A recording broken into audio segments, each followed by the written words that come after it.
Hey, hi, welcome. My name is Hugo Weisman, and I did this video mainly because I wanted to put forward my rationale behind my reasons for upgrading to the Sony A7RIII. You can tell there's some things that are completely obvious about the upgrades to this camera. I hope this video helps you figure out if it's an upgrade worth for you. I mean, this is a pretty penny, it's not a cheap camera. This video is sponsored by Photo Tour South America.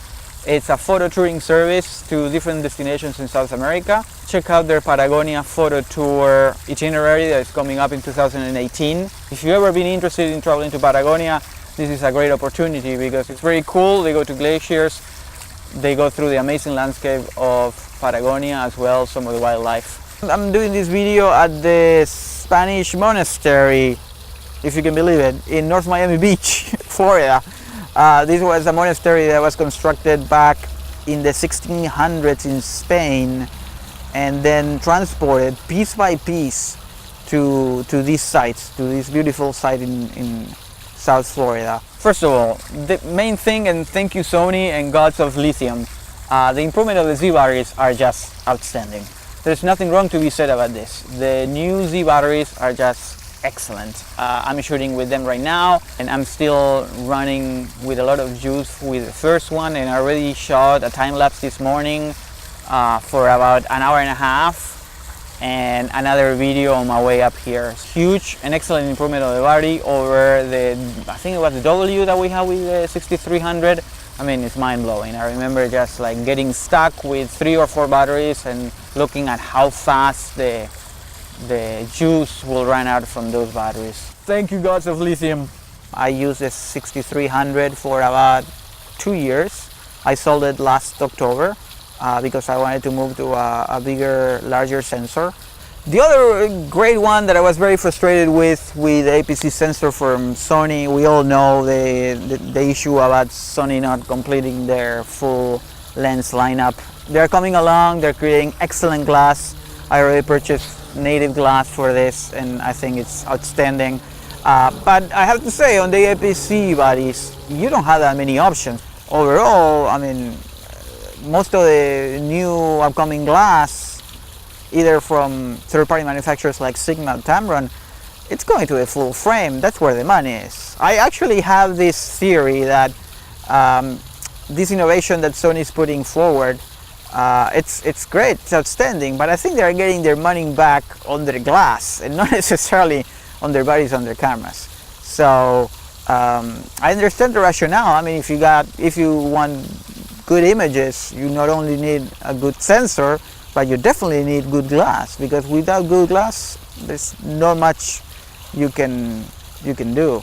USB 3 port 3.0, I think it's not 3.1, type C, amazing. I mean, now you can tether to the computer. I think we have to thank photographer extraordinaire and celebrity Brian Smith for this. I think he was the one who actually pushed this for the Sony engineers in order to incorporate it into the body. I think it's the only camera in the market right now that has that. That's a big advantage. It has been said that it's one of the fastest transfer speeds directly to a computer when you're taking pictures in tether mode.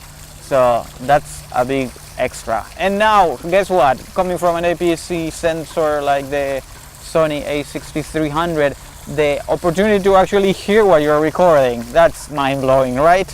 You have now a headphone jack. A lot of people don't really talk about this. You have a headphone jack. According to my notes, the construction of the monastery, Saint Bernard de Clairvaux, was begun in the year 1133. Oh my God! So this monastery is very old. In Sacramania, near Segovia. It was completed 8 years later in 1141. But in 1925, William Randolph Hearst decided to purchase it and move the cloister back here to this site in Florida. The joystick is just amazing. It's excellent. If you're trying to set up a flexible spot for the metering for the autofocus or for the focus itself, it's just outstanding. Before, I remember going with the wheel, it was such a cumbersome process and such a complicated one. Oh yeah, most incredible thing when you're upgrading from an APS-C body from Sony. It's like there was no charger. The camera came with one battery but no charger, meaning that you need to put the battery inside the camera in order to get charged, and then you couldn't use the camera because it was charging, and then the batteries will just die so quickly. The opportunity to have a full frame sensor that actually comes along with a charger, it's great. I'm very excited with the stuff that Sony's coming up with, and I hope it serves you as information if you're thinking about jumping, or at least as a reference point from somebody who has been working previously with Canon, with the Sony A6300, before that Pentax, before that Minolta, and a bunch of other bodies. If you like the video, like what you see, you want to see some other examples, please like and subscribe the video. My intention is to record more videos like this about the Sony A7RIII and also my workflow when I do time lapses, photography, and some video production. So I appreciate if you can do that. Thank you.